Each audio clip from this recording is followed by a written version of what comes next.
السلام علیکم ورحمۃ اللہ وبرکاتہ۔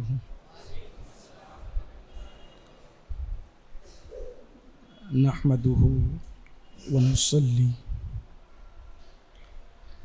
ونسلم على رسوله الكريم اما بعد فاعوذ باللہ من الشیطان الرجیم بسم اللہ الرحمن الرحیم۔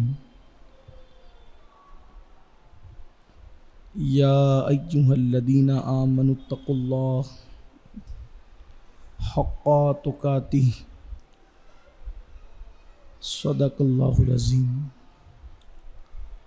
غوث اعظم بمن بے سر و ساما مدد قبلہ دین مدد کعبہ ایمان مدد بگرداب بلا افتاد کشتی مدد کن یا معین الدین چشتی۔ میرے ساتھ مل کر پڑھنے الصلاۃ والسلام علیک یا رسول اللہ، الصلاۃ والسلام علیک یا نبی اللہ،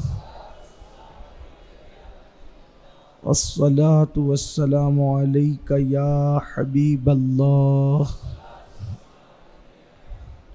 وعلی آلک واصحابک یا نور اللہ، صلی اللہ تعالی علیہ وسلم۔ بسم اللہ الرحمن الرحیم۔ اللہم صلی وسلم وبارک علی سیدنا و مولانا محمد نبی الامی الحبیب العالی القدر العظیم الجاہ و آلہ و صحبہ وبارک وسلم۔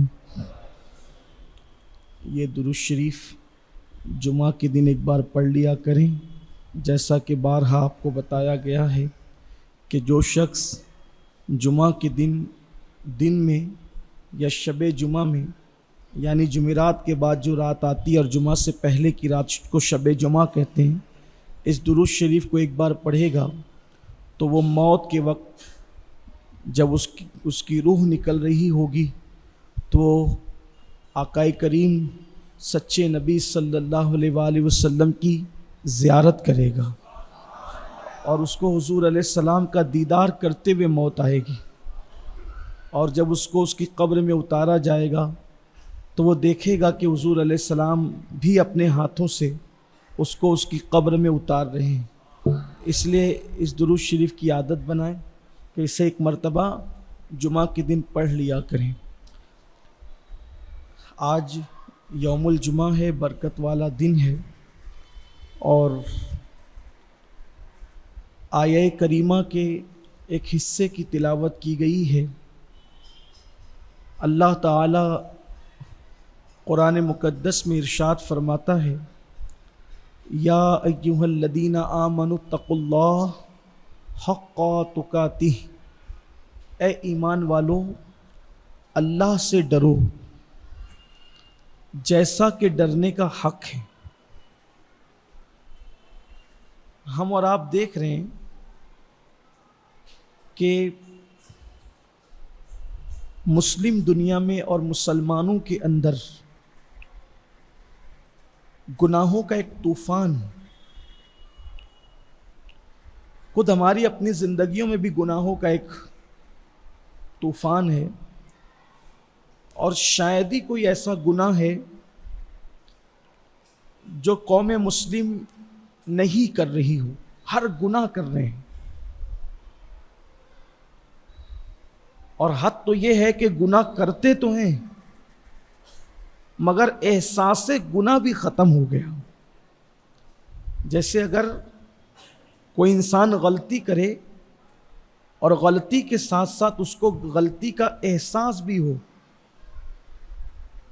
تو اس کو پلٹنے کے لیے چانسز ہوتے ہیں، اور غلطی کا احساس نہیں ہو تو آدمی کبھی پلٹ ہی نہیں سکتا۔ ایک آسان مثال، ہمارے جوانوں کے سمجھنے کے لیے ان کو سمجھ میں آ سکتی ہے، چھوٹے بچوں کے بھی سمجھ میں آ سکتی ہے۔ بہت آسان سے مثال ہے، آپ کہیں کا سفر کر رہے ہوں اور سفر کرتے وقت آپ راستہ بھٹک جائیں، آپ کو جانا تھا جس راستے پر، مثال کے طور پر آپ کو مالیگاؤں سے ممبئی کے لیے جانا تھا اور آپ ممبئی کے راستے پر چلنے کی بجائے آپ دائیں بائیں کسی راستے ہو گئے، آپ لاشعوری طور پر یا جان بوجھ کر جس طرح بھی آپ ہو گئے، اب آپ بڑھتے جا رہے ہیں، آپ کو احساس نہیں ہے کہ میں غلط راستے جا رہا ہوں، تو کیا کبھی آپ پلٹیں گے اس راستے سے؟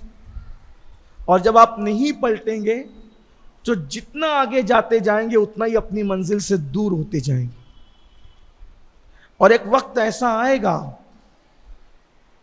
کہ جب آپ کو بہت دیر کے بعد کوئی بتائے گا کہ آپ تو غلط راستے پر ہیں، تو اب آپ اتنی دور آ چکے ہوں گے کہ اب اگر آپ پلٹنا بھی چاہیں تو پلٹ کر کے پھر آپ کو منزل نصیب نہیں ہو سکتی۔ بلا تمثیل ہماری ایک منزل ہے، ہم سب کی ایک منزل ہے جس کو اللہ کی رضا کہتے ہیں، جس کو جنت کہتے ہیں، جس کو آخرت کا دائمی عیش اور آرام کہتے ہیں، وہ ہماری منزل ہے۔ اور اس کا جو راستہ ہے سب کو پتہ ہے، وہ سچائی ہے، وہ صداقت ہے، وہ صراط مستقیم ہے، وہ نیکی ہے، وہ اللہ رسول کی فرما برداری ہے، وہ اللہ اس کے رسول کی اطاعت ہے، یہی اس کا راستہ ہے، سب کو پتہ ہے۔ مسلمان کے بچے کو پتہ ہے کہ راستے جنت کا جو راستہ ہے وہ اللہ رسول کی فرما برداری میں، مختصر یہی ہے، سب کو پتہ ہے۔ اگر دیہات کا مسلمان ہے جس کو صحیح کلمہ بھی نہیں یاد ہے، اس کو بھی پتہ ہے کہ شراب جنت کا راستہ نہیں ہے، جنت کا راستہ شراب چھوڑنے میں ہے۔ دیہاتیوں کو بھی پتہ ہے جوا جنت کا راستہ نہیں ہے، جوا کو ترک کرنا جنت کا راستہ ہے، حرام کھانا جنت کا راستہ نہیں ہے، حلال کھانا جنت کا راستہ ہے، نفرتیں جنت کا راستہ نہیں ہے، محبتیں جنت کا راستہ ہے، دلوں کو توڑنا جنت کا راستہ نہیں ہے، دلوں کو جوڑنا جنت کا راستہ ہے، کسی کو دیکھ کر کے بھویں چڑھا لینا جنت کا راستہ نہیں ہے، کسی کو دیکھ کے مسکرا دینا یہ جنت کا راستہ ہے، راستے میں کانٹے بچھانا یہ جنت کا راستہ نہیں ہے، راستے سے تکلیف دینے والی چیز کو ہٹا دینا یہ جنت کا راستہ ہے، اسی طریقے سے کسی کا چھین کے کھا لینا یہ جنت کا راستہ نہیں ہے، خود بھوکے رہ کر کے دوسرے کو کھلا دینا یہ جنت کا راستہ ہے۔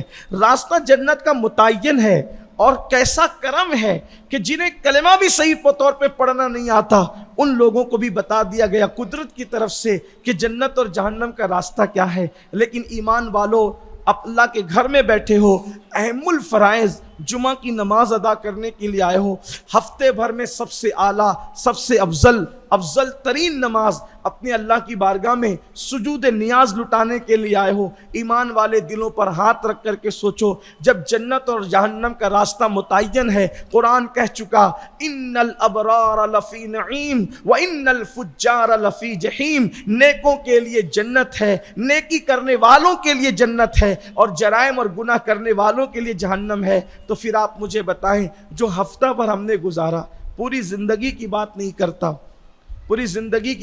کرتا، یہ جمعرات سے لے کر کے اس سنیچر تک جو پورا ہفتہ ہم نے گزارا، سچ بتانا ہم جنت کے راستے پر کتنا چلے اور ہم جہنم کے راستے پہ کتنا چلے۔ لاشعوری طور پہ جو راستہ بھٹک جاتے ہیں وہ بھی منزل سے دور ہو جاتے ہیں، لیکن جو جان بوجھ کر کے راستہ چھوڑ دیں، اس کو راستہ بھٹکنا بھی نہیں کہیں گے بلکہ راستہ چھوڑنا کہیں گے، جو جان بوجھ کے راستہ چھوڑ دے پھر وہ کہاں ہوگا، اس کا ٹھکانہ کیا ہوگا؟ اور بہت قریب ہے وہ منزل جسے آپ اپنے دائیں طرف دیکھ رہے ہیں۔ اگر کسی کو کسی کی تقریر سمجھ میں نہیں آتی تو وہ 10 منٹ کے لیے قبرستان میں آ کر بیٹھ جایا کرے اور پھر سوچا کرے کہ کیا یہ لوگ گورکھ دھندے نہیں کرتے تھے؟ ان میں بے شمار لوگ ہیں قبرستان میں لیٹے ہوئے جو ہماری ہی طرح اللہ سے غافل تھے، جو ہماری ہی طرح غفلت کی زندگیاں گزار رہے تھے، اور آپ نے اپنی آنکھوں سے دیکھا، دیکھتے ہی دیکھتے موت نے آ کر کے ان کو دبوچ لیا. پھر نہ ان کے کارخانے ان کے ساتھ جا سکے، نہ ان کا سیٹ ہونا انہیں کام آ سکا، نہ ان کا گھمنڈ اور ان کا تکبر ان کو بچا سکا، نہ ان کی انانیت ان کے کوئی کام آ سکی، کچھ نہیں. آج اکیلے پڑے ہوئے ہیں، پتہ نہیں بچے آتے ہوئے ہیں کہ نہیں آتے ہیں، پتہ نہیں دوست یار کبھی مغفرت کی دعا میں یاد بھی رکھتے ہیں کہ نہیں یاد رکھتے ہیں. یہ صورتحال ہے. اللہ کے بندو، اللہ سے ڈرو. یہ جتنے کچھ ہم جرائم کر رہے ہیں، برائیاں کر رہے ہیں، یا اللہ کا راستہ ہم نے چھوڑ رکھا ہے، اس کی سب سے بڑی وجہ یہ ہے کہ اللہ کا ڈر دلوں کے اندر نہ رہا، یا ویسا نہ رہا جیسے رہنا چاہیے. اگر اللہ کا ڈر ہمارے دل میں ہوتا تو ہم نمازیں چھوڑنے والے نہ ہوتے. اگر اللہ کا ڈر ہمارے دل میں ہوتا تو ہم جھوٹی قسمیں کھانے والے نہ ہوتے. اگر اللہ کا ڈر ہمارے دل میں ہوتا ہم جھوٹ بولنے والے نہ ہوتے. اللہ کا ڈر ہمارے دل میں ہوتا ہم وعدہ خلافیاں کرنے والے نہیں ہوتے. سارے گناہوں کی جڑ یہ ہے اللہ کا ڈر نہ ہونا دلوں کے اندر. سارے گناہوں کی جڑ ہے اللہ کا ڈر نہ ہونا دلوں کے اندر. جس کے دل میں اللہ کا ڈر ہوگا وہ کبھی جرائم نہیں کرے گا. اور یاد رکھیے میرے آقا صلی اللہ علیہ وآلہ وسلم کے دیوانوں، جن کو جنت کی بشارتیں دی گئی تھی، جن کو جنت کی بشارت میرے آقا علیہ السلام نے دیا تھا، وہ لوگ بھی اللہ کے خوف سے روتے تھے اور تڑپ تڑپ کر روتے تھے. مولائے کائنات سیدنا علی کرم اللہ تعالی وجہہ الکریم کے حوالے سے بیان کیا جاتا ہے کہ جب رات کا آخری حصہ آتا اور رات کا آخری پہر آتا تو مولائے کائنات اللہ کے خوف سے اپنی داڑھی کو پکڑ کر ایسا روتے اور آہو بکا کرتے جیسے کوئی زہریلا سانپ کسی کو ڈس لے تو وہ کیسے تڑپ کر روتا ہے. مولائے کائنات اللہ کے خوف سے اپنی داڑھی کو پکڑ کر اس طرح رویا کرتے تھے. کیا کبھی ہماری کیفیت بھی ایسی بنتی ہے کہ ہم اپنے گناہوں کو یاد کر کے روئیں، اپنے گناہوں کو یاد کر کے آنسو بہائیں؟ کہاں وہ لوگ جنہوں نے کبھی گناہ کیا ہی نہیں، وہ رو رہے ہیں اللہ کے خوف سے. اور کہاں ہم کہ صبح ہوتی ہے گناہ کرتے کرتے اور رات بھی ہوتی ہے گناہ کرتے کرتے، پھر بھی ہمیں کبھی خیال ہی نہیں. کیوں؟ اس لیے کہ دنیا چھائی ہوئی ہے، غفلت ہے، غفلت اور صرف غفلت ہے. آئیے ایک حدیث مبارکہ سنیں. اللہ کرے یہ حدیث کسی کے دل میں اترے اور اللہ ہمارے حال کی اصلاح کر دی. جب کبھی ہمیں کوئی کہتا ہے کہ اللہ کو حساب دینا ہے، جب کوئی ہمیں کہتا ہے اللہ کو حساب دینا ہے، فوراً ہم سوچتے ہیں ہاں اللہ کریم ہے. فوراً خیال آتا ہے اللہ کریم ہے، اللہ کو حساب دے لیں گے. پھر یہ بھی ہے کہ وہ 70 ماؤں سے زیادہ پیار کرتا ہے، حساب دے لیں گے. پھر یہ کہ وہ ستار و غفار ہے، وہ معاف کر دے گا. گناہ کر کے یہ سوچنا کہ وہ کریم ہے، وہ 70 ماؤں سے زیادہ پیار کرتا ہے، یہ کہیں نہ کہیں ہماری جہالت ہے. ہم نے مکمل طور پر احادیث کو نہیں سمجھا. گناہ کر کے اس کو کریم جاننا یہ شیطان کا مکر ہے کہ اس کو کریم جان کر ہم گناہوں پہ دلیر ہو رہے ہوں. اس کو کریم جان کر ہم گناہوں پہ دلیر ہو رہے ہوں، یہ شیطان کا مکر ہے. کریم جاننے کا مطلب کیا ہے؟ عبادت کرتے رہو اور پھر سوچو کہ اپنے کرم سے مجھے معاف کر دے گا. یہ ہے اس کی شان کریمی کی معرفت. اس کو آسان لفظوں میں سمجھو، حدیث پڑھنے سے پہلے سمجھاتا ہوں. امام المتکلمین مولانا نقی علی خان رحمۃ اللہ علیہ، یہ اعلیٰ حضرت امام احمد رضا کے والد ہیں، بہت بڑے عالم تھے مولانا نقی علی خان. وہ فرماتے ہیں میرے عزیز، ان کے جملے ہیں، غور کرنا، اپنی کتاب میں لکھتے ہیں، میرے عزیز تو اللہ کو کریم جان کر گناہ کرتا ہے، تو اللہ کو کریم جان کر گناہ کرتا ہے کہ وہ تجھے بخش دے گا، تو اللہ کو قادر جان کر زہر کیوں نہیں کھاتا؟ جب گناہ کرنے پر وہ تجھے بخش دے گا، کریم ہے، تو تیرے زہر کھانے پر وہ تجھے زندگی دینے پہ قدرت بھی تو رکھتا ہے، لیکن تو نے اس کو قادر جان کر کبھی زہر نہیں کھایا کہ وہ قادر ہے مجھے بچا لے گا زہر کھانے پہ. کبھی ایسا ہوا؟ نہیں ہوا. کبھی کسی نے یہ کہا کہ اللہ قادر ہے میں اپنی چھری اپنے پیٹ میں ڈالوں اللہ مجھے بچا لے گا؟ بولو اس کی قدرت ہے کہ نہیں ہے کہ پیٹ میں چھری جانے کے بعد بھی وہ بچا سکتا ہے؟ لیکن ہم میں سے کوئی ایسا کرتا ہے؟ کوئی اپنی گردن پر تلوار لگاتا ہے یا بندوق لگاتا ہے کہ میں گولی مار لوں گا اپنے آپ کو اور اللہ قادر ہے مجھے بچا لے گا؟ کسی نے آج تک ایسا کیا ہے؟ تو جب اللہ کو قادر جان کے زہر نہیں کھاتے کہ وہ بچا لے گا، اور وہ تو بچانے پہ قدرت رکھتا ہے، سب کا ایمان ہے. اور ایسا ہوا ہے کہ بہت سے لوگوں نے کو زہر دیا گیا پھر بھی اس نے بچا لیا، ہوا ہی ہے. لیکن کوئی کرتا ہے ایسا؟ نہیں کرتا. تو اللہ کے بندو، جب اللہ کو قادر جان کر زہر نہیں کھاتے، جب اللہ کو قادر جان کر زہر نہیں کھاتے، تو اللہ کو کریم جان کر گناہ کیوں کرتے ہو؟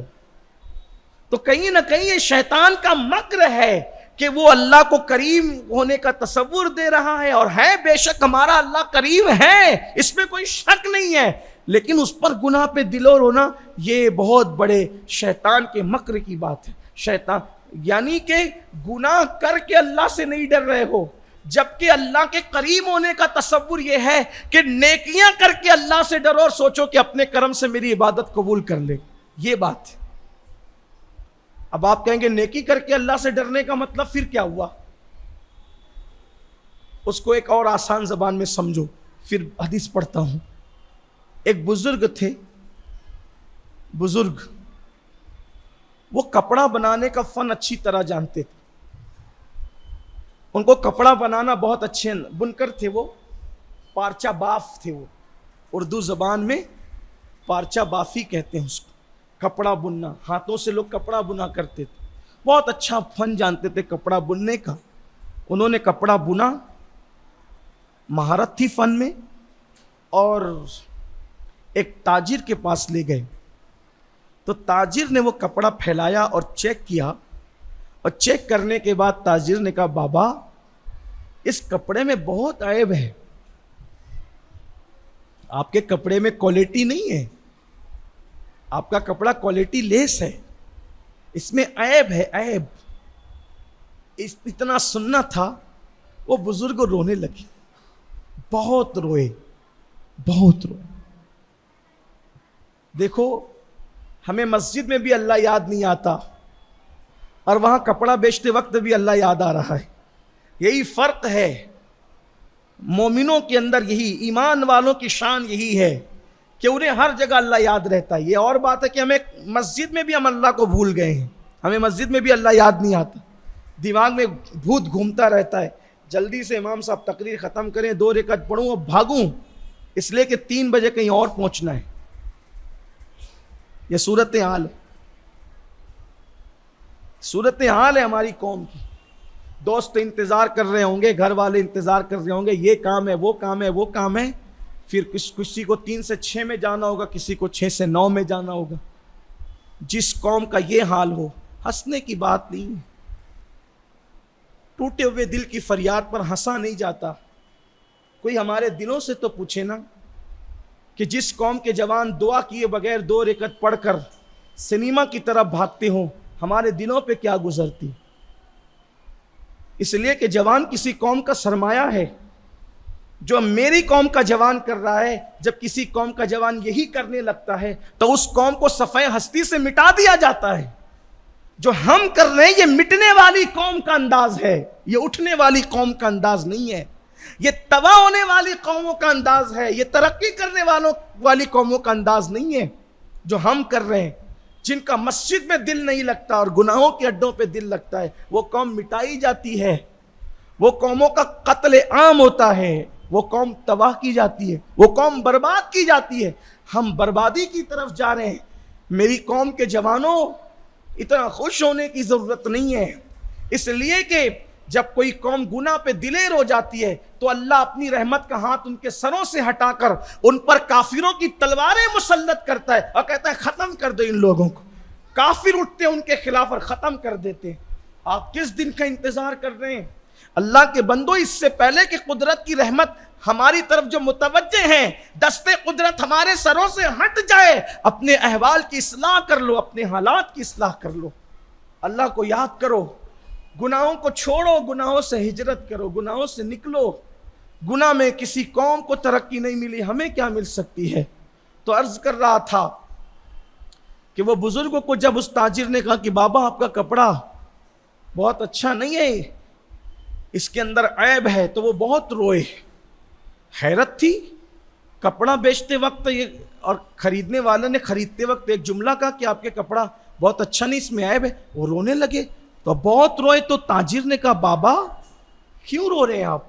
آخر میں نے ایسا کیا کہہ دیا؟ صحیح تو کہا میں نے۔ اس بزرگ نے فرمایا بیٹے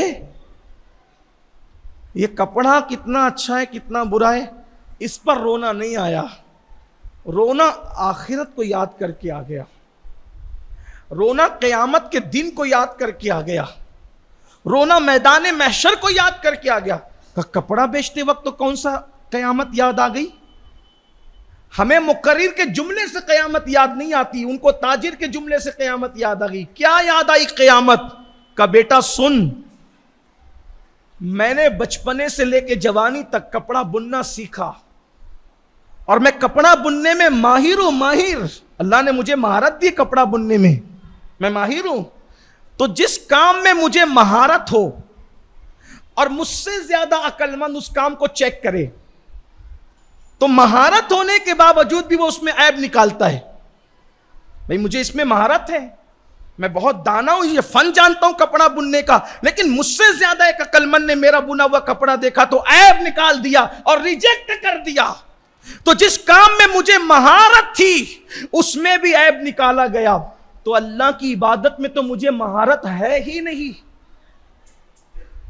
اللہ کی عبادت میں تو مجھے مہارت ہے نہیں۔ جس کام میں مہارت تھی اپنے جیسے انسان نے چیک کیا تو ریجیکٹ ہو گیا میرا کام، اور جس میں مجھے مہارت ہے ہی نہیں اور چیک کرنے والا میرے جیسا انسان نہیں ہوگا بلکہ خالق انسان ہوگا، رب العزت ہوگا، عقل و شعور کو پیدا کرنے والا خدا ہوگا، تو جس کام میں مہارت ہے انسان چیک کرے تو میرا کام ریجیکٹ ہو جاتا ہے۔ جس میں مجھے مہارت ہی نہیں ہے، جب اللہ اس کو چیک کرے گا میری عبادتوں کو تو میری عبادتیں کہاں قبول کی جائے گی؟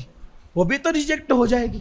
وہ بھی یہی سوچ کے رو رہا ہوں، یہی سوچ کے رو رہا ہوں کہ جس میں مہارت ہے اس میں ناکام ہو گیا، اور جس میں مہارت نہیں اس میں کیسے کامیاب ہو سکتا ہوں۔ اس لیے ہم نماز پڑھ کے اتراتے نہیں، تہجد پڑھ کے گھمنڈ نہیں کرتے، تاڑیاں رکھ کر اتراتے نہیں، روزے رکھ کر اترا کیوں؟ اس لیے کہ رکھ تو لیا ہے، پتہ نہیں قبول بھی کرے گا کہ نہیں کرے گا، امید ہے کہ کر لے، ڈر ہے کہ نہ کرے۔ کیوں؟ ارے جب بڑے بڑے 200 سال تک روتے ہیں اور کوئی جواب ہی نہیں دیتا، اس کی شان غیرت یہ ہے، اور پھر میں اور آپ کون ہیں؟ میں اور آپ کون ہیں؟ آپ ذرا اس پہ بھی تو توجہ کریں نا، کہ کیا ہمارے باپ سچے نبی آدم علیہ السلام 200 سال تک نہ روتے رہے؟ اور 200 سال تک آدم علیہ السلام روئے لیکن اللہ نے کوئی جواب دیا؟ تو جب محبوبوں کو 200 سال تک کسی حکمت کے تحت جواب نہیں آتا تو ہم کون ہیں؟ 2 رکعت نماز پڑھ کر کے گھمنڈ کرنے والے ہم، وہاں 200 سال کے آنسو ہیں، اور اتنے آنسو بہے کہ جو ہے وہ چشمے بن گئے، آنسوؤں کے چشمے بن گئے، لیکن کوئی جواب نہ آیا، کوئی جواب نہیں آیا۔ سوچو صحیح، غور کرو، کہاں ایک لمحے کی لغزش پیغمبرانہ اور کہاں 200 سال کے آنسو؟ سوچو تو صحیح، کیا یہ چیزیں ہمیں اللہ سے ڈرنے کی طرف متوجہ نہیں کرتی؟ اس کی شان غیرت کی طرف ہمیں توجہ کرنے کا حکم نہیں دیتی؟ مسلمانوں اپنی آخرت کی فکر کرو، سب یہی رہے گا۔ تو وہ جو حدیث پڑھنے چلا تھا وہ حدیث یہ ہے، دل کے کان سے سننا، پورا بیان یاد رہے نہ رہے اس کو یاد رکھنا۔ اللہ کے رسول صلی اللہ علیہ وآلہ وسلم فرماتے ہیں قیامت کے دن اللہ جن کو بے حساب چھوڑ دے گا ان کا بیڑا پار ہے، جن کو اللہ بے حساب چھوڑ دے گا ان کا بیڑا پار ہے. اور اللہ کسی کو روک لے, صرف روک لے ایک سوال پوچھنے کے لیے, ایک سوال پوچھنے کے اللہ کسی کو روک لے, بس وہ پھنس گیا. ایک سوال پوچھنے کے لیے بھی اگر اللہ کسی کو روک لے وہ پھنس جائے گا. جس کا حساب ہوا وہ پھنس گیا, نہیں دے پائے گا. بلکہ گناہ تو گناہ ہے, اگر اللہ کسی نیکی کے بارے میں بھی ہم سے پوچھ لے تو ہم اپنی نیکی کا بھی جواب نہیں دے سکتے. بتاؤ, جب اللہ نیکی کا حساب لے لے تو ہم اس کا جواب نہیں دے سکتے, تو ہم اپنے گناہوں کا حساب اللہ کو کس منہ سے دیں گے اور کس طرح دیں گے؟ اور ہم غفلت میں گناہ پہ گناہ کرتے جا رہے ہیں, ہمیں کوئی خیال ہی نہیں ہے, ہمیں اس کا کوئی احساس ہی نہیں ہے. بس جاتے جاتے آخری میں ایک بات عرض کر دوں, جب بھی زندگی میں ایسا موقع آئے کہ دل گناہ کرنے کو چاہے تو یہ سوچ کر کہ میرا اللہ مجھے دیکھ رہا ہے, چھوڑ دینا وہ گناہ. میرا اللہ مجھے دیکھ رہا ہے, وہ گناہ چھوڑ دینا. بس وہی گناہ ہوگا, وہ گناہ چھوڑنا وہ اللہ کی خوشی کا سبب بنے گا اور ہمارے جنت میں جانے کا سبب بن سکے گا. اس سلسلے میں ایک آیت آپ کے سامنے پیش کرتا ہوں تاکہ ہماری اپنی زندگی کے اندر وہ موقع آ جائے کہ ہم اللہ سے ڈر کر کسی دن ایک گناہ چھوڑ دیں, زندگی کے سارے گناہ کی بخشش اور نجات ہو. اور ایک گناہ ہی کسی کو ہلاک کرنے, تباہ و برباد کرنے کا سبب بن سکتا ہے. اللہ ہمیں بے حساب چھوڑ دے, اس کی دعا کرتے رہو. اللہ کے رسول علیہ السلام خود دعا کرتے, جس کے شان دکھانے کے لیے قیامت اور میدان محشر منعقد کیا جائے گا, وہ رسول دعا کرتے تھے, اللہ ہمیں بے حساب جنت عطا. ہمارا حساب مت, حضور دعا کرتے تھے, اللہ ہمارا حساب مت لینا. بلکہ اگر حساب کی بات آئی ہے تو کوئی حکایت پڑھنے کی بجائے میں حدیث پڑھتا ہوں, ایک حدیث پڑھتا ہوں جس سے آپ کو پتہ چلے کہ حضور کو خود حساب دینے کا کتنا خوف تھا. حالانکہ حضور کا حساب ہونا نہیں ہے, بڑی بات تو یہ ہے, اللہ کے رسول کا حساب نہیں ہونا ہے, لیکن جس کا حساب نہیں ہونا تھا اس کو حساب دینے کی کتنی فکر تھی. ایک حدیث پڑھ رہا ہوں جس کو امام منذری نے لکھا ہے, اور سیرت کی ہر کتاب میں یہ حدیث موجود ہے. اتنی مشہور ہے یہ حدیث کہ سیرت کی ہر کتاب میں موجود ہے. دھیان دینا, بس ایک ایک جملے سے ہمیں عبرت کے پہلو مل سکتے ہیں. ہے ایک حدیث لیکن اس میں بہت سے عبرت کا سامان ہے. وہ جو حکایت پڑھنا تھا وہ نہیں پڑھتا, حدیث یاد آئی حدیث پڑھتا, اس لیے کہ حکایت سے بڑا مرتبہ حدیث کا ہے اور حدیث پھر حدیث ہے. سنیے جو سیرت کی کتابوں میں اپنے الفاظ کے جامع میں پیش کر رہا ہوں. ایک دن ایسا ہوا کہ سیدنا صدیق اکبر اور فاروق اعظم دونوں صحابی دوپہر کی چلچلاتی ہوئی دھوپ میں اپنے گھروں سے باہر نکلے.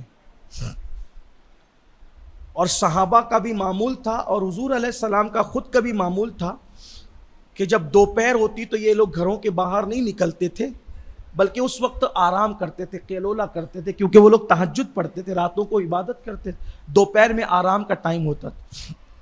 جیسے ہمارے ہاں رات میں 2-3 بجے لوگ سوتے رہتے ہیں. اگر کوئی کسی شریف آدمی کو رات کے 2-3 بجے دیکھ لے تو نہیں پوچھتا ہے ادھر کدھر, اتنی رات کو کیا کر رہے ہو, ہے نا, ایسے ہوتا ہے, کیونکہ بھئی یہ تو سونے کا ٹائم ہے, آرام کا ٹائم.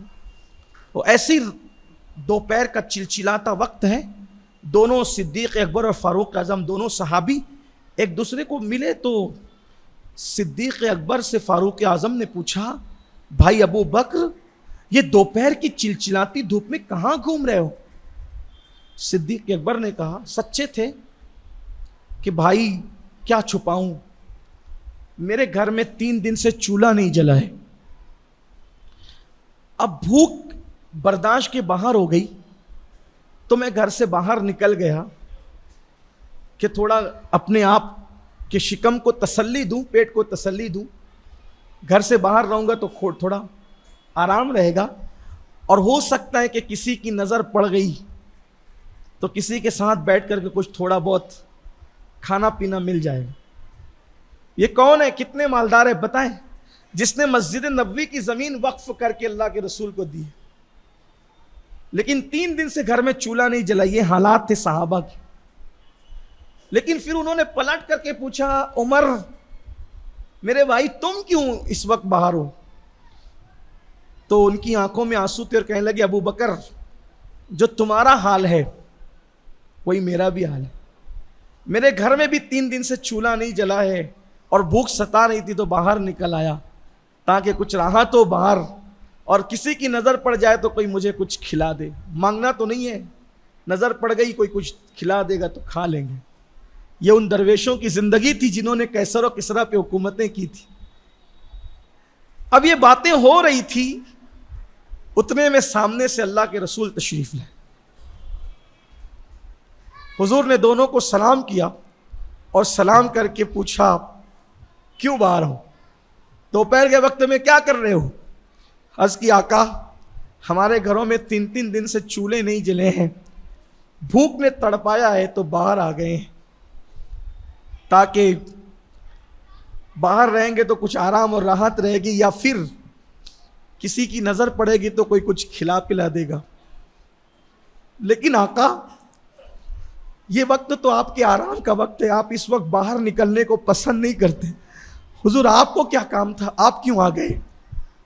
کونین کے والی, مالک جنت, جو پوری کائنات میں خیرات تقسیم کرتے ہیں, اس رسول نے فرمایا تمہارے گھر میں 3 دن سے چولہا نہیں جلا ہے, لیکن محمد کے گھر میں 30 دن ہو گئے ہیں, 1 مہینہ ہو گیا ہے چولہا میرے گھر میں نہیں جلا ہے. اور میں نے سوچا کہ 1 مہینہ ہو گیا ہے گھر میں چولہا نہیں جلا ہے, تو باہر جا کر کے میں بھی کسی صحابی کو شراب بخش دوں اور اس کے گھر جا کر کچھ کھا لوں. یہ کس کے گھر کا حال ہے؟ کس کے گھر کا؟ جس کے گھر سے نعمتیں بٹتی ہے اس کے گھر کا حال. اس سے پتہ چلا کہ کبھی غربت سے پریشان ہو کر کے حرام کی طرف نہیں جانا, جوئے سٹے کی طرف نہیں جانا, حد پار مت کرنا. فاقہ ہونا, فاقہ ہو تو فخر سے کہنا آج میں اپنے نبی کی سنت پہ عمل کر رہا. فاقہ کشی غربت نہیں ہے, فاقہ کشی سنت ہے مصطفیٰ جان رحمت کی. اور اپنے بچوں کو بھی یہ درس دینا, اللہ نہ کرے اگر وقت آ جائے اس سنت پہ عمل کے لیے تیار رہیں. صرف داڑھی رکھنا سنت نہیں ہے, صرف سر پہ امامے باندھنا سنت نہیں ہے.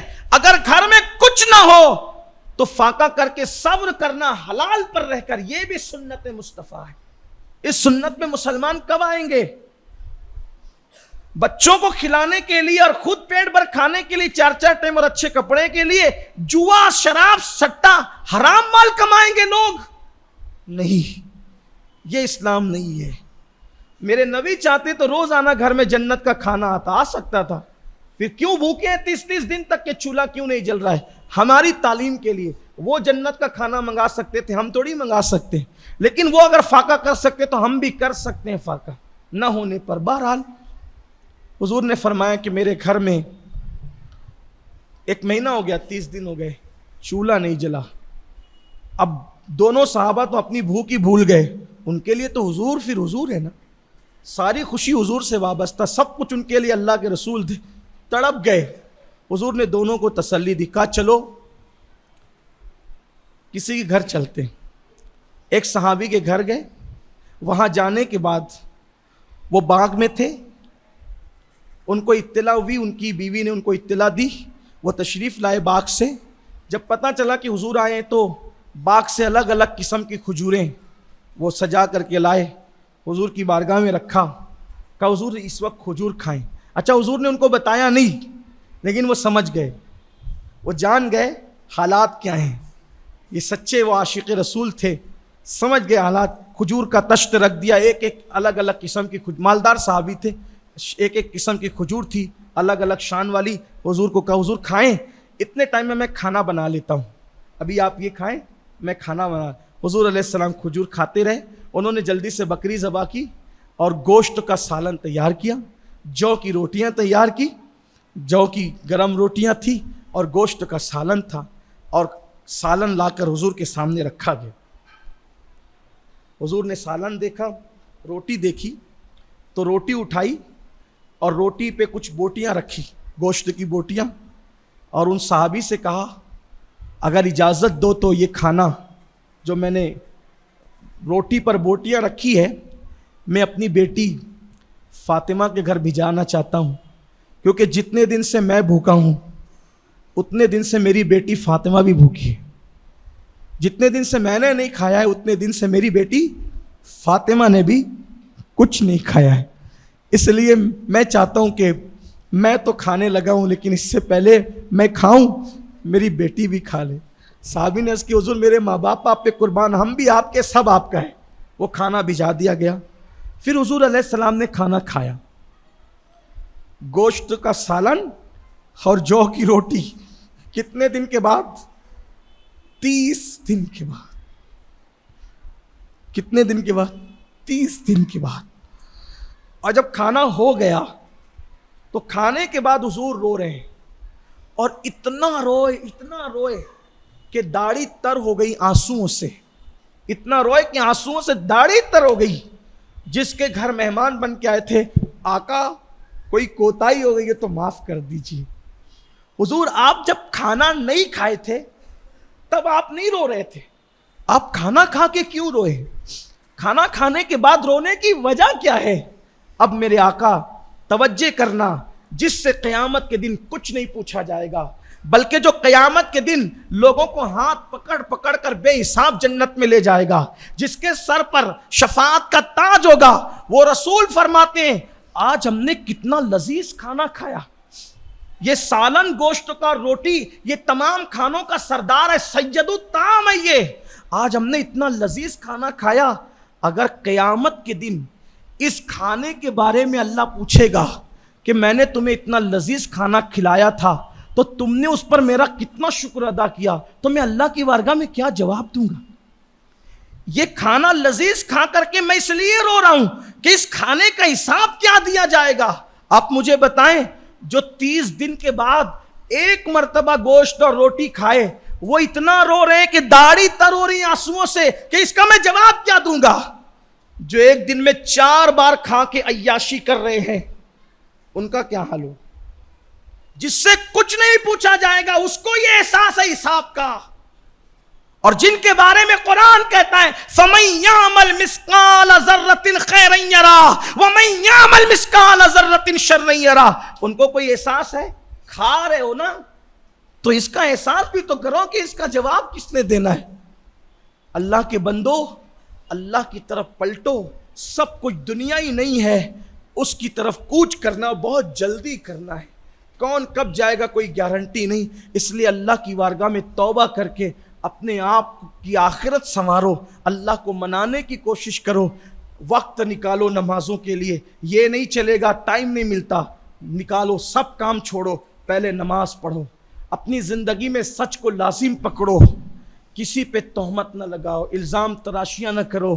کسی کو کسی کے ساتھ جاتا دیکھ کر اس کو جوڑ مت دو کہ فلاں کا فلاں کے ساتھ چکر ہے، ایسا مت کرو. یہ زبان ہے چھوٹی سی چھٹانک بھر کی، تالو پہ لگا دیتے ہو تو کسی کی عزت داؤ پر لگ جاتی ہے. کسی پہ الزام تراشیاں نہ کرو، بہتان تراشیاں نہ کرو. کسی پہ بھی آپ الزام منہ کھول کے لگا دیتے ہو، وہ فلاں مسجد کے لوگ فلاں مسجد کا چندہ کھا لیتے ہیں. محنت کرنے والوں کے دل پہ کیا گزرتی ہوگی، وہ فلاں لوگ فلاں کے ساتھ ایسا کر لیتے ہیں. ایسا مت کرو. اللہ تعالیٰ کی بارگاہ میں اس کی عدالت میں کھڑے ہونا ہے. ایسا مت کرو.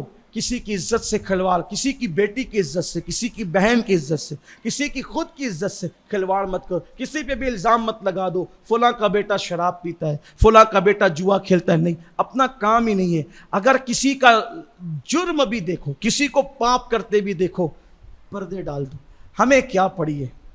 کسی کو گناہ کرتے دیکھو، پردے ڈال دو. ملنا کیا ہے؟ میرے آقا نے فرمایا جو کسی مومن کے عیب پہ دنیا میں پردے ڈالے گا، اللہ قیامت کے دن اس کے عیب پہ پردے ڈالے گا.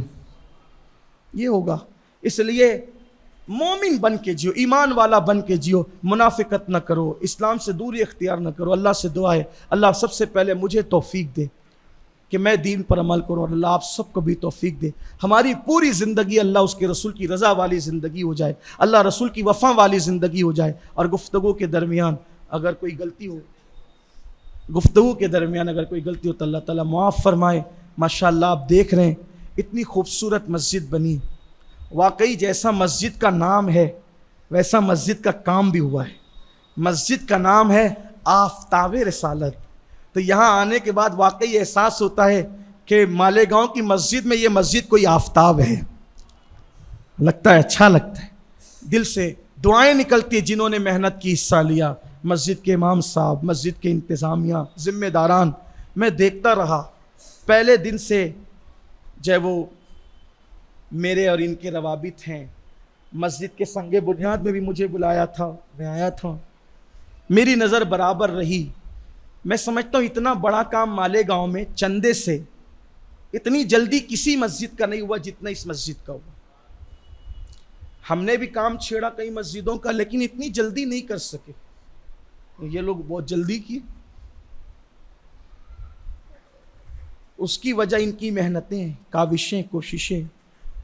دیکھو میں آپ سے کہتا ہوں، اگر کوئی دین کا کام کر رہا ہو نا، اس کا ساتھ دینا چاہیے، اور اگر ساتھ نہیں دے سکتے تو کم سے کم چپ ہی رہ جانا چاہیے۔ یہ مشن اپنا ہو اگر مومن ہو تو۔ باقی اللہ نہ کرے اگر وہ کچھ غلط کر رہا ہو نا، تو اللہ کی عدالت ہے نا بھائی، کوئی ہندوستان کے قانون کے خلاف کر رہا ہو، فیصلہ کس نے کرنا ہے؟ ہندوستان کی کورٹ نے کرنا ہے۔ ہم کر سکتے ہیں؟ بولو بھائی، نہیں کر سکتے۔ تو جب ہندوستان کی کورٹوں کا فیصلہ ہم اپنے ہاتھ میں نہیں لے سکتے، تو اللہ کی عدالت کا فیصلہ ہم اپنے ہاتھ میں کیوں لیں؟ شک کی بنیاد پہ کسی کو کچھ کیوں کہیں؟ نہیں کہنے کا، سپورٹ کرو، نہیں جمتا۔ ایسا لگتا ہے کچھ شک اور شبہ، چپ رہو، خاموش ہو جاؤ۔ ہاں اگر واقعی کوئی کھل کے کر رہا ہو جرم، پھر اس کے خلاف اٹھ کے کھڑے ہونا ہم پہ فرض ہو جاتا ہے، تب ضروری ہے اگر کوئی کھل کے، ہمارے پاس ثبوت ہو، شرعی ثبوت ہو تو بالکل کریں۔ تو کام کرنے والے کام کرتے ہیں، ان کا ساتھ دو۔ دنیا میں جہاں کہیں دین کا کام ہو رہا ہو سپورٹ کرو، سنیت کا کام ہو رہا ہے نہیں کر سکتے دعا دے، خاموش ہو جاؤ۔ ایسے مسجد کا کام بھی ہوا، سپورٹ کرو۔ ابھی بہت کام باقی ہے، ابھی بہت کام باقی ہے، آپ کو سپورٹ کرنا ہے۔ یہ لوگ، جب میں دیکھتا ہوں میت میں آتا ہوں، دو لوگ کھڑے ہو کے، رات میں بھی آیا تو لوگوں کو میں نے کھڑا ہوا پایا چندے کے لیے، دن میں آیا تو بھی، صبح آیا تو بھی، شام آیا تو، میت تو کبھی بھی آتی ہے۔ اس سے ان کی محنتوں کا اندازہ ہوتا ہے۔ اپریشیٹ کرنا چاہیے محنت کرنے والوں کو، اور یہ سنت ہے۔ جب صحابہ کوئی دین کا کام کر کے آتے تھے تو حضور ان کی بہت حوصلہ افزائی کرتے۔ سعد ابن ابی وقاص 18-19 سال کی عمر میں احد کی جنگ لڑ رہے تھے، وہ کہتے تھے اس دن 18 سے زیادہ کمانے میرے ہاتھ میں ٹوٹ گئے، میں اتنے جذبے میں تھا۔ کیوں جذبے میں تھے پتہ ہے؟ کہ جب وہ تیر چلاتے تھے تو حضور ان کی حوصلہ افزائی یہ کہہ کے کرتے تھے، سعد تیر چلاتے جا، تجھ پر میرے ماں باپ قربان ہو جائیں۔ جب 18 سال کے جوان پہ میرے نبی کہیں کہ تجھ پہ میرے ماں باپ قربان ہو جائے تو حوصلہ کہاں جائے گا؟ تو حوصلہ افزائی اس طرح ہوتی ہے کام کرنے والوں کی۔ آپ سے کہتا ہوں، مسجد مدرسے والے، تنظیمیں والے، ادارے والے جو کام کرتے ہیں ان کی حوصلہ افزائی کرو۔ ہو سکتا ہے حوصلہ افزائی کرنے میں اس میں اپنا بھی حصہ لگ جائے کہ لوگ 4 قدم اور زیادہ چلیں۔ آپ پیر کھینچو گے، برائیاں کرو گے تو آدمی ایک وقت آئے گا کہ حوصلہ ہار کے بیٹھ جائے گا۔ ہمارے ہاں مسجد کا کام کرنے، مدرسے کا کام کرنے کچھ لوگ نکلتے ہیں تو لوگ پہلا الزام کیا لگاتے ہیں؟ پیسہ کھا رہے ہیں، پیسہ۔ اگر آدمی مسجد کا ٹرسٹی بننے کے بعد موبائل بھی خرید لے تو محلے والے بولتے ہیں مسجد کا ٹرسٹی بن گیا نا، یہ حال۔ کچھ لوگ کیسا کرتے ہوں گے، میں انکار نہیں کر رہا ہوں، کچھ لوگ واقعی کھاتے ہوں گے، ثبوت ہے تو آپ ان کے خلاف کھڑے ہو جاؤ، ان کو بھگا دو، ہٹا دو۔ لیکن شک کی بنیاد پر کسی کے بارے میں ایسی بات کرنا، تو آخر اللہ کی بارگاہ میں آپ کو بھی تو جواب دینا ہے۔ ایک بات والا وقت ہو گیا، لیکن ایک بات کہتا ہوں، اس کو دل پہ لکھنا۔ ایک مرتبہ کسی نے حجاج بن یوسف کی برائی کی۔ کس کی برائی کی؟ حجاج کون؟ واقعی برا، جس کے خلاف حدیث میں الفاظ ہے ظالم و جابر کے۔ اس کے پیدا ہونے سے پہلے، وہ بعد میں پیدا ہوا، حضور کے وصال کے کم و بیش 30 سال کے بعد وہ پیدا ہوا، لیکن اس کے پیدا ہونے سے پہلے حضور نے اس کے خلاف، اس کے ظلم کے خلاف بات بیان فرمائی۔ ٹھیک، اب حجاج اتنا برا تھا، صحابہ کو کئی سو صحابہ کو اس نے قتل کیا، اتنا برا تھا۔ ایک صحابی کو تو شہید کر کے اس نے حرم کی دیوار پہ لٹکایا، یہ تک کیا اس نے، یہ ظلم تھا اس کا۔